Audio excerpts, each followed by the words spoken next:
হযরত আম্মা জান খাদিজাতুল কুবরা রাদিয়াল্লাহু তাআলা আনহা আম্মা নবীজি ওই হেরা পর্বতের পাহাড়ের চূড়ায় চলে গেলেন জাবলে নূর। 40 দিনের জন্য ধ্যানমগ্ন আম্মা জান 40 দিনে 2 বার আসা যাওয়া করতেন ওই পাহাড়ে। একজন মহিষী নারী মা 40 বছর বয়স, আমার নবীর বয়স 25 বছরে একজন যুবক 40 বছরে একজন মহিষী নারী ভালোবাসছে। এতই ভালোবাসা দিয়েছিলেন সেই দিন আমার আম্মা জান কাঁধে করে খাবারগুলি নিয়ে জাবালে নূরের চূড়াতে উঠে যাইতেন। 40 দিন উঠলেন, আসা যাওয়া দি কম না বাপরে। প্রত্যেক দিন 4 বার উঠা নামা, সকালে একবার, বিকেল বেলা একবার। আমার রাসূলের জন্য খাবার নিয়ে যাইতেন, পানি নিয়ে যাইতেন। ওই জাবালে নূরে চূড়াতে উপরে উঠে খাবার দিয়ে আসতেন। আম্মা জান খাবার নিয়ে গেলেন। শেষ দিনের বেলা যখন আম্মা জান উঠতেছিলেন, আম্মা জানের শরীর সেই দিন দুর্বল ছিল, অসুস্থ ছিল। কিছু সময় উঠে, কিছু সময় বসে, কিছু সময় উঠে, কিছু সময় বসে। দৃশ্যখানা দেখে নবীজি মুস্কি মুস্কি হাসতেছিলেন। আম্মা জান উপরে উঠে বলেন, ইয়া রাসূলুল্লাহ, আপনার জন্য 40টা দিন আমি পরিশ্রম করে খাবার নিয়ে আসছি। নবী গো, কোনোদিন আমার কষ্ট হয় নাই, আজকে শরীর অসুস্থ, আমি উঠলাম, আপনি আমাকে দেখে হাসেন। স্বামী আমার, কি জন্য আপনি হাসেন? আপনি কি আমাকে দেখে আপনি হাসেন? আমার নবীজি ডাক ডাকা, খাদিজা রে, তোমারে দেখে হাসি না, তোমার কষ্ট দেখে হাসি না। জিব্রাইল এসে বলে দিয়ে গেছে, তোমার এই ভালোবাসা দেখে আমার আল্লাহ তোমাকে সালাম পাঠাইছে। তোমার এই সমস্ত মুজিজা দেখা হযরত খাদিজা জীবন যৌবন সপিল আপনায়। আল্লাহর নবী, নূরের নবীও আপনি আমার জীবনের জীবন। সেই আম্মা জান ইন্তেকাল হয়ে যাবে, আল্লাহর হাবিবের উরু মুবারকের উপরে মাথা। আম্মা জান ইন্তেকাল হবে, অসুস্থ। মা জননী চোখের পানি ফেলে ফেলে কাঁদে। আল্লাহর নবী ডাক দিয়ে বলেন, খাদিজা রে, কি জন্য তুমি কাঁদো?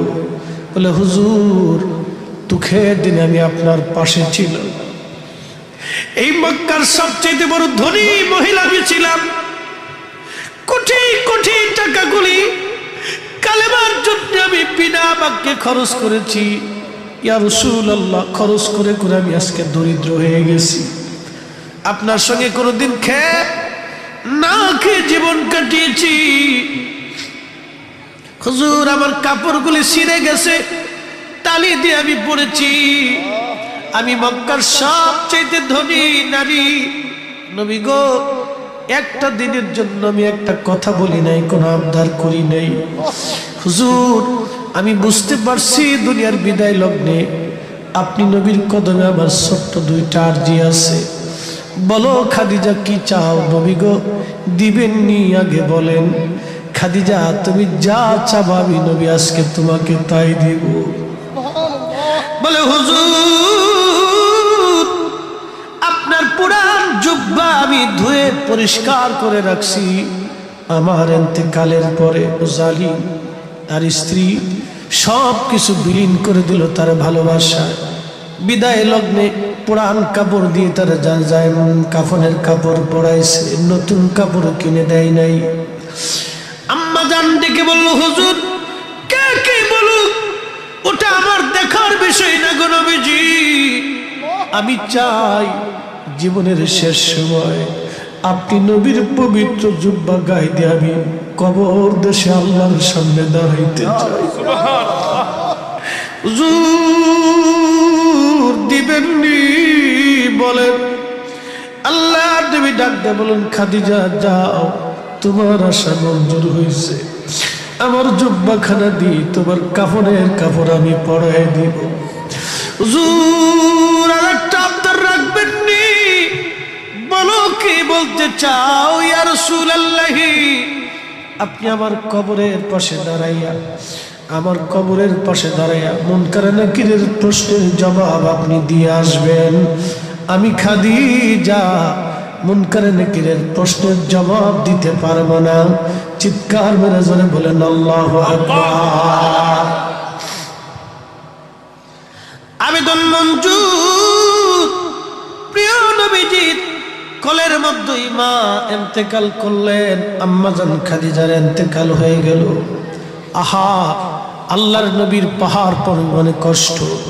নিজের কলিজার টুকরো স্ত্রী, 40 বছর বয়সের একজন মহিষী নারী, তাহেরা তৈয়বা, তাহেরা তৈয়বা, আমাদের মা জননীর লকব তাহেরা তৈয়বা, তাহেরা তৈয়বা, তাহেরা তৈয়বা, তাহেরা তৈয়বা, পবিত্রা পবিত্রা পবিত্রা পবিত্রা নারী, পবিত্র নারী, তাহেরা তৈয়বা, পবিত্র নারী ছিলেন মা। 40 বছরের একজন পবিত্র নারী আমার নবীকে ভালোবাসা দিয়ে গেছেন। এইভাবে আম্মাজান যতদিন জিন্দা ছিলেন দ্বিতীয় বিবাহ নবীর কল্পনাতেও আসে নাই। আল্লাহ এই মহিষীর গর্ভে সাইয়্যিদাতুন নিসাই আহলিল জান্নাহ ফাতেমার জন্ম হয়েছে। এই ফাতেমার গর্ভে দুটি সন্তান আল্লাহ দিয়েছে, হাসানি ওয়াল হুসাইনি।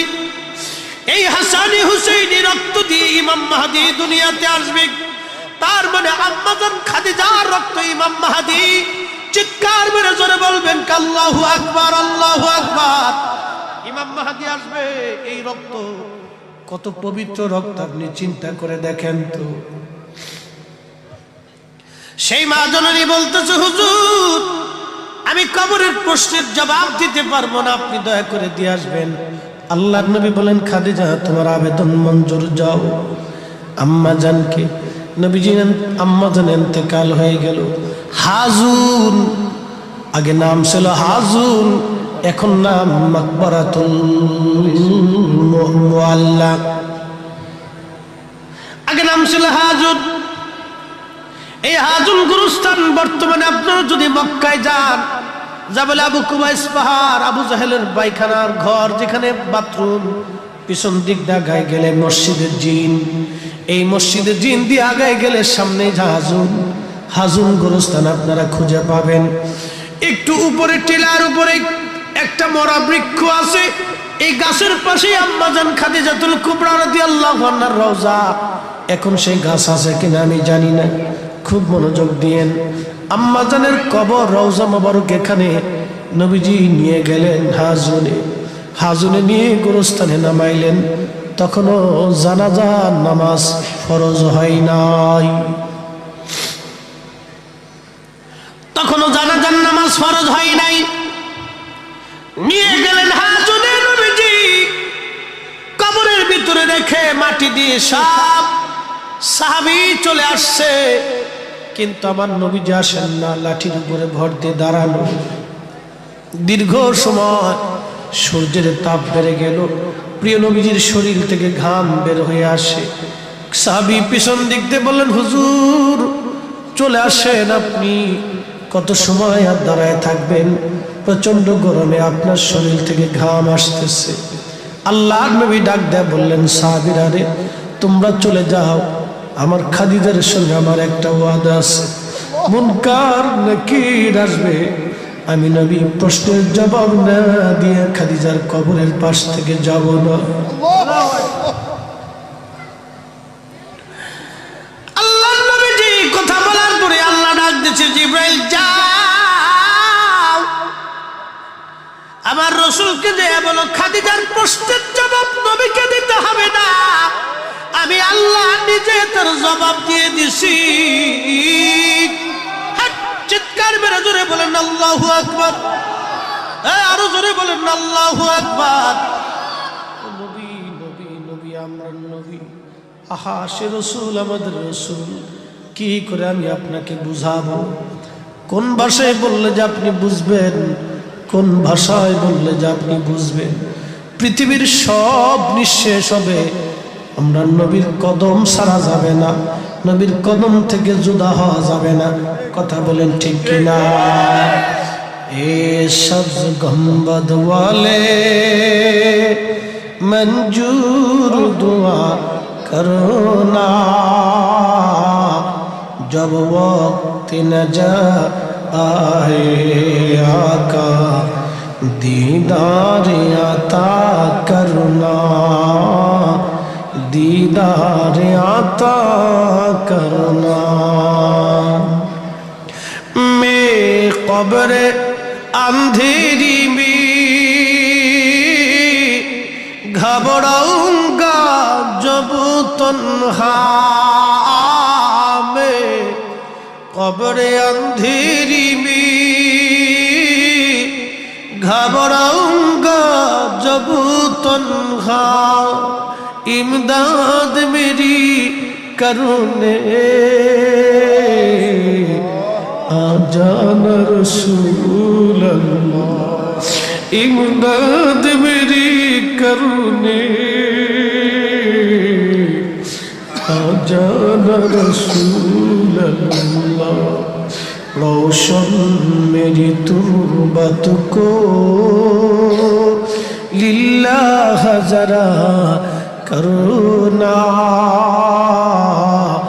जब वक्त नजा आए आका दीदार आता करना, दीदार आता करना।